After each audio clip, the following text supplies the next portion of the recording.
तो अब हम लोग एक्चुअली डिस्कस कर रहे थे क्या? तो we were discussing the process of fertilization, that is a physico chemical process. ठीक है, तो हम लोग अभी डिस्कस कर रहे हैं फर्टिलाइजेशन ए फिजिको केमिकल प्रोसेस। तो इसमें एक्चुअली हम लोग स्टेप बाय स्टेप जाएंगे। तो कल हम लोगों ने देखा था egg path and sperm path. आज हम लोग उसको आगे कंटिन्यू करेंगे। हेडिंग सेम रहेगा, फर्टिलाइजेशन ओके ए फिजिको केमिकल प्रोसेस। यार देख रहे हो, कोई बीच में आ जाने से ना पूरा हैंग हो जाता है क्या? फिजिको केमिकल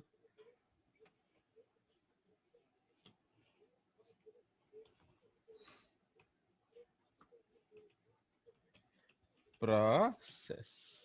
ठीक है, तो ये हमारा कंटिन्यूड है, तो ऐसे चलेगा अभी।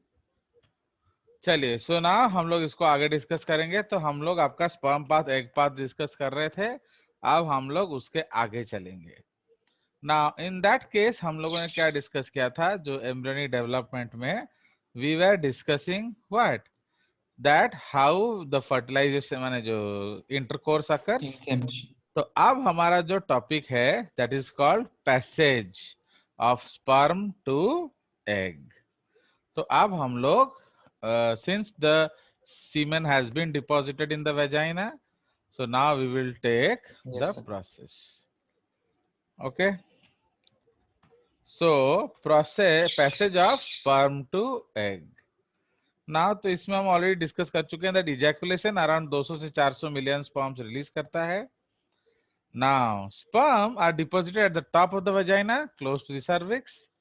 For fertilization to occur, sperms have to pass via cervix, uterus and reach the egg in the oviduct. ठीक है, तो oviduct is another name of fallopian tube. तो उसको जाकर fallopian tube तक जाना पड़ेगा। अंडरस्टूड? सो ये आपका कंसेप्ट है। नाउ बट प्रॉब्लम क्या है? जो सर्विक्स है okay normally has very thick mucus. तो समझ रहे हो? तो वो एक जेली जैसा होता है एक्चुअली, या जैम जैसा आप कह सकते हो। तो cervix has very thick mucus, तो उसको भेद पाना इतना आसान नहीं है। तो समझ रहे हो? तो motility, now this mucus becomes thinner in the ovulatory days. Okay, तो एक्चुअली मेन जिन्स क्या है, मैंने ये एक नेचुरल बेनिफिट है। ठीक है, तो if there is intercourse during the ovulatory day तो फर्टिलाइजेशन टेंडेंसी हायर है, बट इसका मतलब ये नहीं है कि अदर डेज में स्पर्म उसको भेद नहीं सकता। बाय। तो समझ रहे हो? तो movement of sperms is assisted ऐसे। तो movement of sperm is assisted by the contraction of smooth muscles okay of the uterine tract. तो ये कैसे होता है? Under the influence of prostaglandins from semen. तो एक्चुअली क्या है, जैसे हम लोग कल वो ड्राइंग डिस्कस कर रहे थे, तो अभिषेक को बड़ा टेंशन हो गया कि सर आप तो एक रास्ते अगर हम जाएंगे, अगर दूसरे रास्ते एग हुआ तो, है कि नहीं? तो एक्चुअली वो जेन्युइन डाउट है भैया भी। अगर आपका इस तरफ हम जा रहे हैं एंड उस तरफ एग हुआ तो इसका मतलब क्या है? यू आर मिस्टेकन, तो you will never be a father. अगर आप हर समय गलत डायरेक्शन में जाएंगे तो आप कभी भी फादर नहीं हो सकते हैं। तो इसलिए आपका प्लान नंबर 2 क्या है? आधे इधर आधे उधर चले जाओ। ठीक है, आधे इधर आधे उधर चले जाओ। तो अब माधव देख लिए कौन खाऊची, तो समझ रहे हो? तो आधे इधर आधे उधर चले जाओ। तो बट अभी प्रॉब्लम क्या है, अगर आप 200 मिलियन स्पर्म्स को गलत दिशा में भेज दोगे, माने 50% स्पर्म्स, हमने क्या देखा कि पहुंचने को तो 1% भी नहीं पहुंचता है। समझ रहे हो कि नहीं? Not even 1% sperm reaches the right egg या the right reaches the egg and आप 50% को मिसडायरेक्ट कर रहे हो, तो इस केस में भी आप 7 जन्म में बाप नहीं बनोगे। नहीं बनते। तो दैट इज वाई प्रोस्टाग्लैंडिन्स होते हैं। तो प्रोस्टाग्लैंडिन्स क्या होता है, वो टिश्यू हार्मोन है एंड दे इंडिकेट या दे stimulate uterine contraction in such a manner that sperms को एक डायरेक्शन पता चल जाएगा कि उस तरफ एग है एंड वो उस तरफ जाएगा। समझ रहे हो? तो इसलिए they are the sperms are facilitated by prostaglandin. ठीक है, चलिए। हाँ, तो इसलिए अगर सीमेन में प्रोस्टाग्लैंडिन नहीं हुआ तो चलिए देख लेते, अगर प्रोस्टाग्लैंडिन नहीं हुआ तो क्या होगा, तो बोलिए, तो व्हाट विल हैपन? तो आपका जो डायरेक्शन यस डायरेक्शन नहीं, तब 3 जन खाई दे चुपे चुपे। So if you are misguided, so what will happen? There will be no chances of pregnancy. For fertilization to occur, for pregnancy to occur, the sperm should not be misguided. The reason is we cannot afford, okay, any loss of sperm. The reason is success rate is less than 0.0001%। 1% तो मैं बहुत बड़ा आदमी हूं बोल रहा हूं। Okay, तो एक्चुअली हमने क्या देखा, 200 से 1000 पहुंचते हैं, तो 200 to 4000 आउट ऑफ 400 मिलियन, तो I don't think it is even 1%। ठीक है, नाउ तो ये एक हेल्प मिल गया। Now sperms can survive in the female body for 1 to 3 days। Okay, female body for 1 to 3 days, but highly fertile for first 20 to 12 to 24 hours. ठीक है, तो अगर वो पहले 12 से 24 घंटे के अंदर हो गया तो बेस्ट है। ओनली ए फ्यू थाउजेंड तो नहीं, few hundred, okay, a few hundreds complete their journey to the egg. Okay, तो इसमें हम लोग एक दिल मैंने बड़प्पन वाला नंबर लिखा देते हैं, 200 से 1000। ठीक है, so will reach the egg. ठीक है, तो ये हमारा कंसेप्ट है। नाउ तो अब for so in order to pass through, actually देखिए ये तो हमारा आइडिया है, but how the sperms will go, बोलिए। स्पर्म्स तो इनएक्टिव हैं, समझ रहे हो कि नहीं भाई? नहीं नहीं, अभी स्पर्म्स क्या हैं, डीकैपेसिटेटेड हैं, समझ रहे हो? तो जो हमने इजैकुलेट किया तो स्पर्म्स आर डीकैपेसिटेटेड, तो उनको आपको एक्टिवेट करके भेजना पड़ेगा। ये तो वही बात है कि actually that's what happened in Pulwama attack.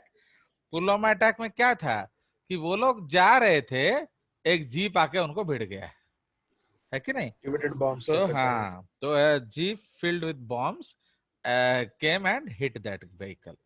तो हाँ, युद्ध में लड़के मरते तो कुछ दुख भी नहीं होता, सोल्जर्स को भी दुख नहीं होता, देश को भी नहीं दुख होता, क्योंकि जाहो लड़ी की मले। ये तो एक कायरों जैसा मार दिया, वो बेचारे सो रहे थे एंड तुमने उनको मार दिया, समझे कि नहीं? So just like that. So इसीलिए अभी हमारा ये कंसेप्ट है कि इसको हम भेद सकते हैं, पर भेदने के लिए हमको क्या चाहिए?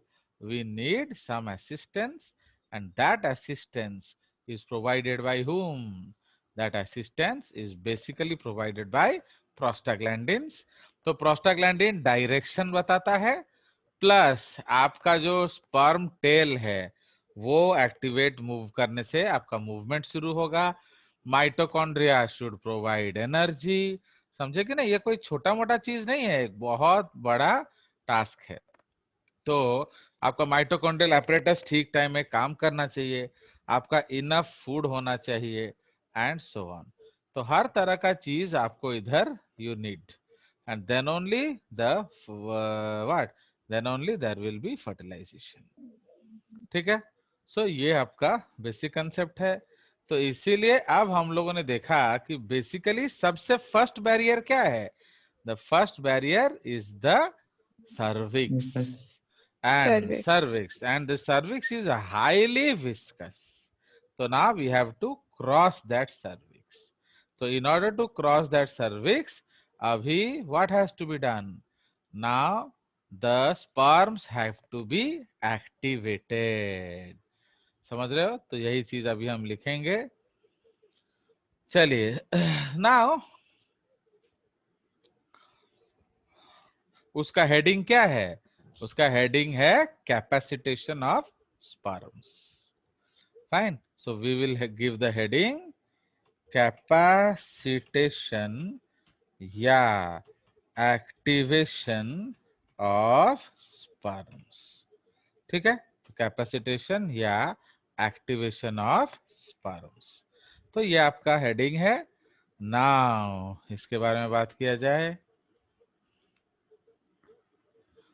फाइन. चलिए. So now sperms that reach the vicinity of the oocyte within minutes after ejaculation are not capable of fertilizing it until about 7 hours later. Okay? तो इसको अराउंड 7 घंटा लग जाता है. Now during this time क्या होता है? आपका वो एक्टिवेशन होना जरूरी है. Okay? So during this time in the female reproductive tract, mostly in the uterine tube, sperm undergo capacitation. ठीक है. तो sperm को आपको एक्टिवेट कराना पड़ेगा. Now what is capacitation? A series of events. ठीक है. तो capacitation हम किसको कहेंगे? Okay? A series of functional changes, okay, that cause the sperm's tail to beat even more vigorously. Okay, even more vigorously. Yes, and prepare its plasma membrane to fuse with the oocyte's plasma membrane. ठीक है. Now during capacitation, sperms are acted upon by the secretions in the female reproductive tract that result in the removal of cholesterol, glycoproteins and proteins from the plasma membrane around the head of the sperm cell. तो इसको हम लोग step wise लिखेंगे. मैं आपको एक general idea दे दिया कि हमें देखो क्या होता है. इन जब हम लोग प्लाज्मा मेम्ब्रेन पढ़ेंगे तो आप लोग क्या समझे थे? दैट प्लाज्मा मेम्ब्रेन को स्टेबलाइज करने के लिए हमने बहुत सारा काम किया था. स्टेरॉइड्स लगाया था, ग्लाइकोप्रोटीन्स लगाया था, एटसेट्रा एटसेट्रा. तो अब हमको क्या करना है? प्लाज्मा मेम्ब्रेन को तोड़ना है कि नहीं? अब भैया उसको तोड़ना है. तो इसलिए हर वो फैक्टर जो हमने स्टेबलाइजेशन के लिए यूज किया था, अब उसको क्या करना पड़ेगा? रिवर्स करना पड़ेगा. ठीक है. तो we have to reverse it. So that is why this process is referred to as actually capacitation. Now इसको हम लोग स्टेप वाइज लिख देंगे. तो इसीलिए स्टेप वाइज में हम लोग लिखेंगे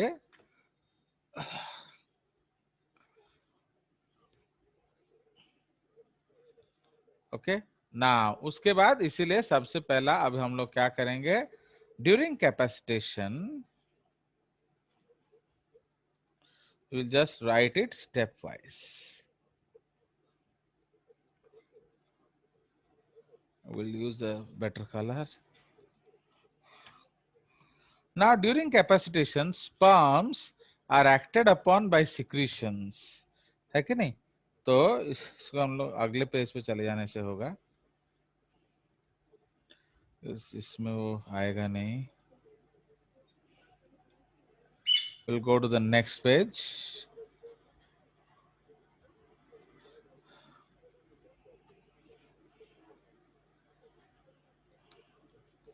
Okay, so now during capacitation, okay, sperms are acted upon by secretions in the female tract that result in, okay, number one, the removal of cholesterol, glycoproteins and around the acrosome of the sperm. तो इससे क्या होता है? वो थोड़ा लूजन up करता है कि नहीं? And it is facilitating the breaking of the membrane. Number two, dilution of decapacitating factors secreted by epididymis. ठीक है. तो जो फैक्टर्स एपिडाइबिस ने सीक्रेट किया था उसको डाइल्यूट करो। क्यों? क्योंकि अगर वो भी हैं ये भी हैं तो क्या होगा, वो एक न्यूट्रल से एक्टिविटी होगा, समझे कि नहीं? तो इसलिए अगर आपको माने एक्चुअली कैपेसिटेट करना है तो पहले डीकैपेसिटेटिंग फैक्टर्स को हटाओ, फिर आगे का जो करना है करो। क्लियर? चलिए, entry of calcium ions into the sperm causing rapid movement of the tail. Okay, आपको मालूम है कि जब कैल्शियम आयंस आएगा तो स्पर्म में क्या होता है, टेल में माइक्रोट्यूब्यूल है कि नहीं? तो माइक्रोट्यूब्यूल में आपका होगा कौन, डाइनाइन। तो ये एक एटीपीएज होता है एंड डाइनाइन को एक्टिवेट करने के लिए कैल्शियम चाहिए। ठीक है, तो जैसे ही आप कैल्शियम दे दोगे तो अब वो एक्टिवेशन शुरू होगा। ठीक है, so now this is activated. Now अब उसके बाद क्या होगा, जो एक बार फीमेल ट्रैक में चला गया, अब हम लोग को क्या करना पड़ेगा, अब माने वी हैव पास थ्रू, तो इसमें हम लोग लिख सकते हैं,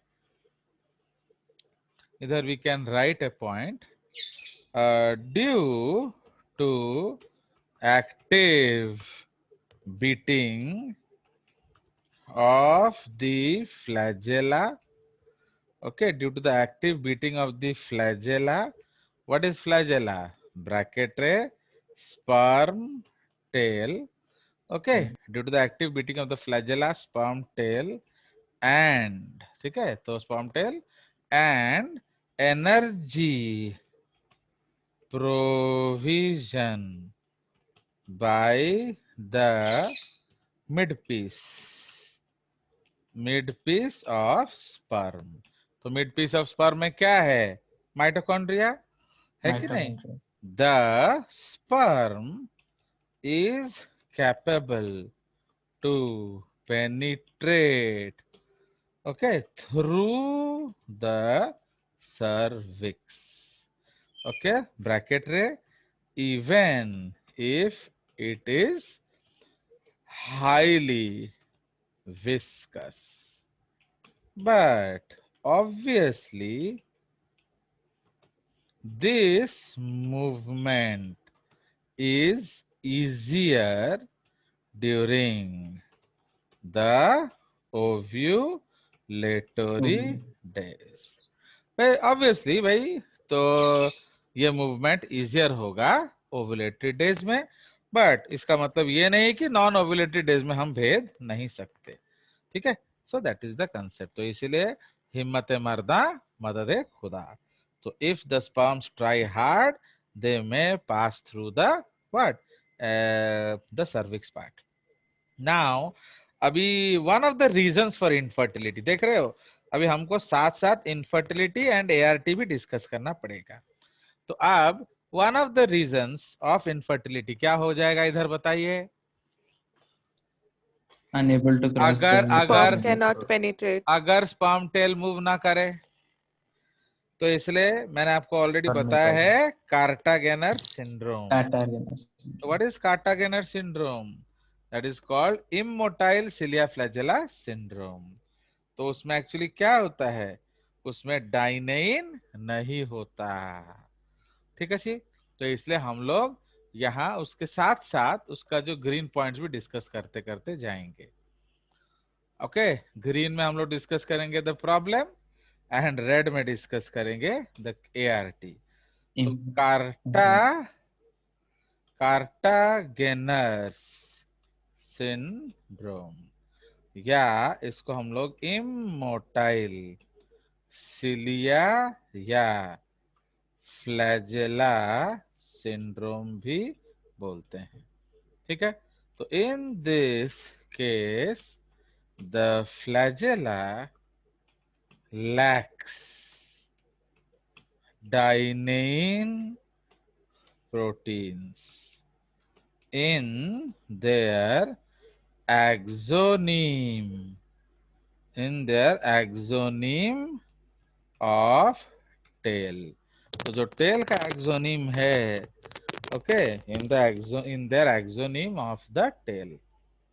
ठीक है, now so they are unable to break ATP, and so the sperm will not move. ठीक है?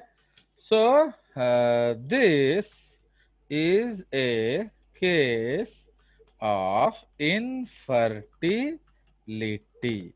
ओके इसको हम स्टेरिलिटी बोल सकते हैं, बट क्या होता है आजकल पहले इसको स्टेरिलिटी बोला जाता था भाई, चलो तो पहले इसको हम लोग स्टेरिलिटी बोलते थे, बट आजकल एक बढ़िया टेक्निक आ गया ICSI, okay that is called intracytoplasmic sperm injection.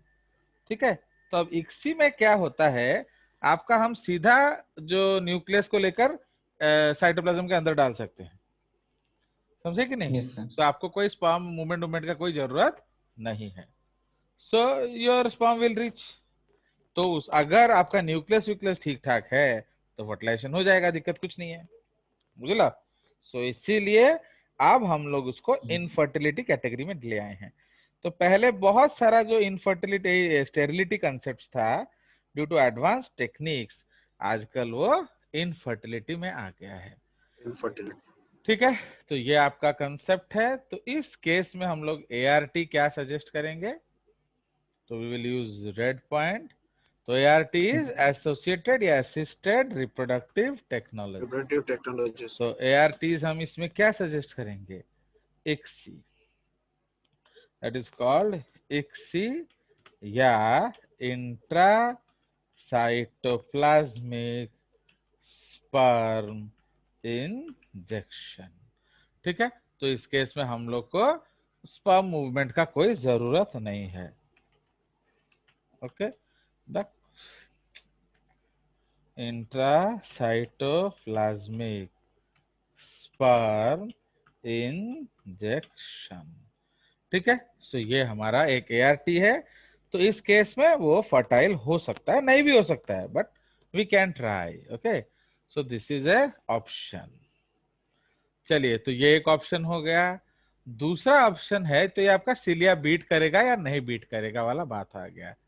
ठीक है जी ना। उसके बाद another reason of infertility is क्या है, this is infertility so very thick, okay very thick cervical mucus. Okay, so sperms cannot penetrate at all. Okay, तो sperms cannot penetrate at all. तो cervical mucus काफी thick है, sperm बिल्कुल penetrate नहीं कर सकता है। ठीक है, सो इस केस में हम लोग ART क्या सजेस्ट करेंगे, बताइए? तो what ART we should suggest, sperms ठीक है बट वो भेद नहीं पा रहा है, तो इसको हम लोग कहते हैं IUI। नो, क्या बोलता है आर्टिफिशियल इंसेमिनेशन है वो, IUI, तो दैट इज इंट्रायूटेराइन इंसेमिनेशन। तो आर्टिफिशियल इंसेमिनेशन का भी अलग अलग तरीका है ना, तो क्या प्रॉब्लम है, अकॉर्डिंगली इंसेमिनेशन। तो इस केस में हम सर्विक्स को भेद नहीं पा रहे हैं, तो इसीलिए हम लोग वहां में लेकर छोड़ देंगे। हाँ, सीधा यूट्रस में छोड़ देंगे और वहां से जाओ आगे। क्लियर? तो लाइक दैट। चलिए, तो ये आपका हो गया। So this is the concept of what the problems in case of capacitation. तो now sperms have become active. ठीक है, तो अब हम लोग चलेंगे आगे। नाउ तो जब आप आगे जाएंगे तो क्या होगा, बोलिए?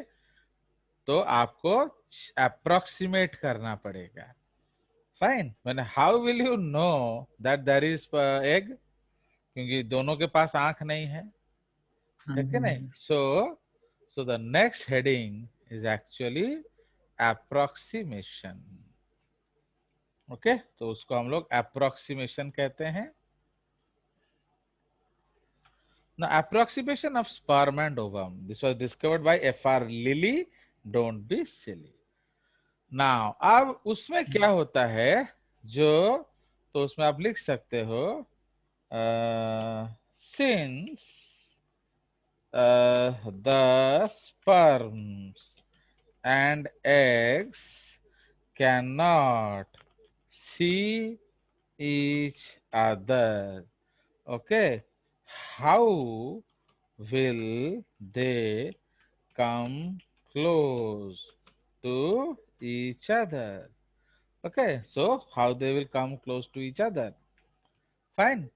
So this phenomena of the coming, okay, this phenomena of the coming of both the gametes close to each other is referred to as approximation.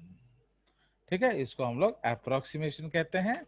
It is facilitated, okay, it is facilitated by a set of lock and key like glycoproteins found on their surface. Okay, it is a species specific reaction, and so non-specific sperms cannot fertilize an egg of another species. समझ रहे हो? तो इसीलिए actually ये जो lock and की concept है, ये पूरा enzyme active site and substrate जैसा है. तो ये एक पूरा लॉक एंड की फिनोमिना है. इसका मतलब क्या है, जिस तरह का आपका लॉक होगा उसी का कॉम्प्लीमेंट्री की होगा. एंड ये जो है ये बिल्कुल आपका क्या है, तो लॉक एंड की it is facilitated bye set of lock and की. इसको हम लोग इन्वर्टेड कॉमास में लिख लेते हैं. Okay, lock and key like glycoproteins found on the surface. तो जो स्पीसीज स्पेसिफिक रिएक्शन, समझ रहे हो? इसलिए why man and monkey if they mate don't have babies, one of the reason is that their gametes are not compatible. ये हम लोग reproductive isolation में पढ़ेंगे, इवोल्यूशन में. इसको कहते हैं gametic incompatibility. Okay, so this is called gametic incompatibility. So the gametes are not compatible. ठीक है, तो ये आपका बहुत बड़ा कंसेप्ट है, तो इसलिए इसको हम लोग थोड़ा हाईलाइट कर देंगे.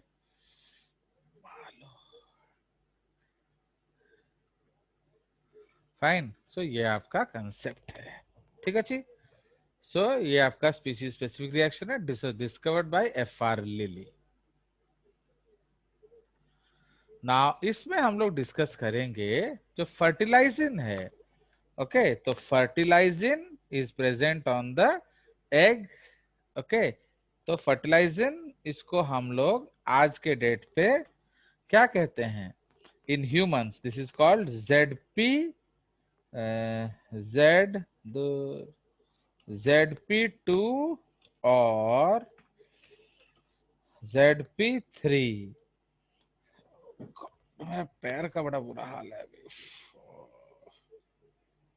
ओके, तो ZP2 या ZP3. Fine, zona pellucida. How to remember? ZP is for zona pellucida. तो इसलिए फर्टिलाइजिन जो है वो ZP3 है, प्रेजेंट ऑन एग.